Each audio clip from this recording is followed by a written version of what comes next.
یہ دین ہے جو آپ کافروں کو پیش کریں گے. جو چھوڑ کے آتے ہو وہ بھی تمہیں بتا دوں. تم میرے سامنے آتے ہو, تمہاری حیثیت اس بوتل کی سی ہوتی ہے جو شیشے کی بوتل ہو, جو اندر ہوتا ہے باہر سے نظر آتا ہے. کہانیاں بند کرو. میرے سامنے آنے والوں, عبد القادر جیلانی کی نگاہیں تمہارے باطن کو ظاہر کی طرح دیکھتی ہے اور ظاہر کو باطن. بچپن میں اپنی چھوٹی سی عمر کے اندر وہ چھلانگ لگا کر آسمانوں کو کراس کرتے ہوئے سورج کے اندر جا کر سما جاتے.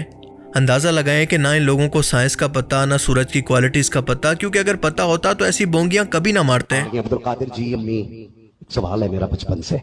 کہا کیا؟ ایک بات بتاؤ, میں تمہیں گود میں کھلاتی تھی, لیکن کبھی کبھی ایسا ہوتا تھا تم چھلانگ لگاتے تھے تو کدھر چلے جاتے تھے؟ دودھ پینے کی عمر میں کہاں جاتے تھے؟ مسکرا کے کہنے لگے, ماں جب چھلانگ لگاتا تھا تو میں سورج کے اندر چلا جاتا تھا. ماشاءاللہ. سورج کے اندر جو لاکھوں کلومیٹر دور, لاکھوں میل دوری سے جلا دے آدمی کو, وہ سپاک کہتے ہیں مگر میں دودھ کی عمر میں نا اس کے اندر چلا جاتا تھا. مسکرا کے کہنے لگے, بیٹے عبد القادر اب بھی جا سکتے ہو؟ کہنے لگے, ماں وہ تو بچپنا تھا, اب عبد القادر کی جوانی ہے. وہ بچپن تھا, اب جوانی ہے. کہا جا سکتے ہو؟ کہنے لگے, ماں اب سورج میں اتنی طاقت نہیں جو عبد القادر کو اپنے اندر سنبھال لے, بلکہ آج عبد القادر کا عالم یہ ہے ایسے 70,000 سورج بھی ہو تو سارے کے سارے عبد القادر کے سینے میں دفن ہو سکتے ہیں. چپ کر پہ کتے. یہی علم سے دوری اور فرقہ واریت یعنی آنکھیں بند کر کے کسی شخص کی تعلیمات کے پیچھے چل پڑنا ان کی گمراہی کی ایک وجہ بھی ہے. ممبر رسول پر بیٹھ کر یہ لوگوں کو دین, قرآن و حدیث سکھانے کی بجائے بس یہی کہانیاں کرواتے رہتے ہیں, وہی جھوٹ سناتے رہتے ہیں جو کہ انہوں نے اپنے بڑوں سے سنے ہیں.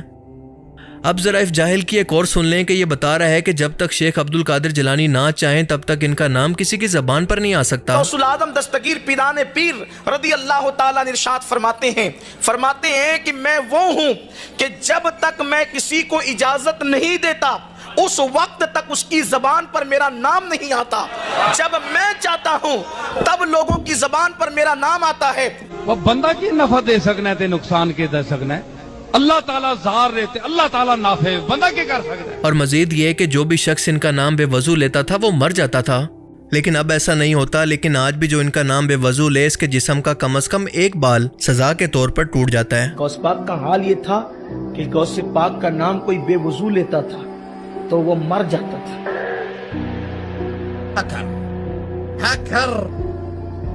غوث پاک کا نام کوئی بے وضو لیتا تھا تو ہمارے بزرگوں نے یہ بات صوفیہ نے کہی ہے. ممکن ہے آپ اس پہ اعتراض کریں جو بھی ہو, لیکن صوفیہ کہتے ہیں کہ بے وضو کا نام کوئی لے نہیں سکتا تھا, لیکن رسول پاک نے فرمایا عبد القادر میری امت پہ رحم کرو, لوگ اس طرح سے نقصان اٹھائیں. پر ٹھیک ہے کہ اب نہیں مرے گا. میں گالی نہیں دے سکتا. گالی نہیں دینا, فیملی دیکھتی ہے, ورنہ میں ایسے گالی دوں, ایسے گالی دوں نا زندگی بھر. اب ذرا ایک مزید ایکسٹریم کہانی سنیں کہ عید کا چاند نکلنے سے پہلے انسانی شکل کے اندر آ کر شیخ عبد القادر جیلانی سے اجازت لیتا تھا کہ حضور آپ بتائیں کہ 29 تاریخ کو نکلنا ہے یا پھر 30 تاریخ کو. شیخ علی مہدی فرماتے ہیں کہ میں 29 رمضان کو آپ کی بارگاہ میں گیا تو میں نے دیکھا کہ ایک خوبصورت جوان بڑا سجا گجا تھا اور بڑا خوش تھا, تو وہ جو ہے وہ نکل کر کے جا رہا تھا. میں نے کہا حضرت کتنا خوبصورت ہے, کتنا سج دھج گیا ہے اور کتنا خوش ہے, کون تھا یہ؟ غوث پاک مسکرا کے کہتے ہیں وہ عید کا چاند تھا, وہ کوئی انسان نہیں تھا. وہ کون تھا؟ عید کا چاند تھا, اور مجھ سے اجازت لینے آیا تھا حضرت 29 کو نکلنا ہے کہ 30 کو نکلنا ہے. اندازہ لگائیں کہ یہ اللہ کی شان کو جو کہ قرآن پاک کے اندر بیان ہوئی ہے اس کو اپنے پیر کے کھاتے کے اندر ڈال رہا ہے. جب اللہ فرماتا ہے کہ اگر زمین کے تمام درختوں کو قلم اور سمندروں کو سیاہی بنا دیا جائے تو وہ تب بھی اللہ کی شان کو نہیں لکھ سکتے, اور یہ بندہ اس قرآنی آیت کو اپنے پیر کی شان کے اندر بیان کر رہا ہے. فرماتے ہیں مخدوم گنج بخش رحمت اللہ علیہ کہ اگر ساری دنیا کے جھاڑ کے پتوں کو, ساری دنیا کے جھاڑوں کے پتوں کو اگر ورق بنا دیا جائے اور ساری دنیا کے جھاڑوں کی ڈغالیوں اور شاخوں کو قلم بنا دیا جائے, پورے زمین والوں آسمان والوں کو غوث اعظم کی تعریف اور کرامات لکھنے میں لگا دیا جائے تو شاخ ختم ہو جائے گی, پتے ختم ہو جائیں گے, مگر غوث اعظم کی شان و عظمت ختم نہیں ہوگی. دراصل یہ لوگ اپنے پیر کی شان بیان نہیں کر رہے بلکہ لوگوں کو اس سے بدظن کر رہے ہیں. کیا یہ دین ہم غیر مسلموں کو پیش کر سکتے ہیں؟ اور آخر میں بس اتنا کہنا چاہوں گا کہ جس طرح سے دواؤں پر لکھا ہوتا ہے کہ اسے بچوں کی پہنچ سے دور رکھیں, بالکل اسی طرح سے ان جاہلوں کو اپنے بچوں اور گھر والوں سے دور رکھیں, ورنہ وہ بھی بڑے ہو کر اسی کو دین سمجھیں گے اور آخرکار ایتھیسٹ بن جائیں گے. جس طرح سے گدھ ایک گوشت خور پرندہ ہے, بالکل اسی طرح سے یہ لوگ ایمان خور ہیں کیونکہ یہ لوگوں کا ایمان کھا جاتے ہیں. اللہ تعالیٰ سے دعا ہے کہ وہ ہمیں سمجھنے کی اور نیک عمل کرنے کی توفیق عطا فرمائے، آمین۔ لوگ جمع ہو کے پیدل اونٹ گھوڑوں پہ سفر ہوتا تھا اس زمانے میں، 6 مہینے لگتے تھے، لوگوں کو زیادہ لگتے تھے، سال لگتے تھے۔ بڑی لطیف ہے یار، گل سمجھے؟ آج کی طرح تو نہیں کہ 4-6 گھنٹے میں پہنچ گئے۔ ماں کے پاس آیا، ماں لوگ جا رہے ہیں حج کو، مجھے بھی اجازت دو۔ ماں نے کہا یہ تمہارے پڑھنے کی عمر ہے۔ فرماتے میری آنکھوں سے آنسو آنے لگ گئے، قافلہ نظر آ رہا تھا، پھر ان کی دھول میری آنکھیں آنسوؤں سے بھر گئی۔ فرماتے میں نے آنکھیں صاف کی تو میرے سامنے قافلہ یا اس کی دھول نہیں تھی، کعبہ میرے سامنے تھا۔ اللہ نے گویا کیا فرمایا، تو عبد القادر ہے، میں القادر۔ القادر کے معنی جو سب کچھ کر سکتا ہے، تو عبد القادر ہے، میں القادر ہوں۔ تو نے آنا چاہا، ماں نے آنے نہیں دیا، مگر تو پیارا ہے، تو نے خواہش کی ہے، میں القادر ہوں۔ تو کعبے نہیں آیا، میں کعبے کو تیرے پاس بھیج دیتا ہوں۔ فرماتے میں نے سارا منظر وہیں سے دیکھا، یہ اس وقت کی شان ہے، ابھی کم سن ہے، ابھی۔ پھر وہ وقت بھی آیا جب آپ غوثیت کے مقام پر فائز ہوئے، فرمایا کعبہ میرے حجرے کا طواف کرتا۔ ولایت میں شان کیا ہے، میرے آقا معراج پہ چلے، میرے حضور معراج پہ چلے، میرے سرکار معراج پہ چلے، آقا معراج پر چلے، کہاں پہنچے؟ سدرہ کے آگے۔ سدرہ کے آگے جب حضور گئے اور وہاں کسی کی روح جوان کی موجود ہے، حضور کعبہ قصیر میں جانا چاہتے ہیں، وہ جوان اپنی گردن پیش کرتا ہے، حضور قدم رکھ کر کے چلے جاتے ہیں اور اللہ سے پوچھتے اللہ یہ تھا کون؟ رب نے فرمایا حبیب یہ جو خوبصورت جوان جس کے کندھوں پہ پیر رکھ کر کے آپ اوپر کی بلندیوں پہ آئے ہیں، اس کا نام عبد القادر جیلانی ہے۔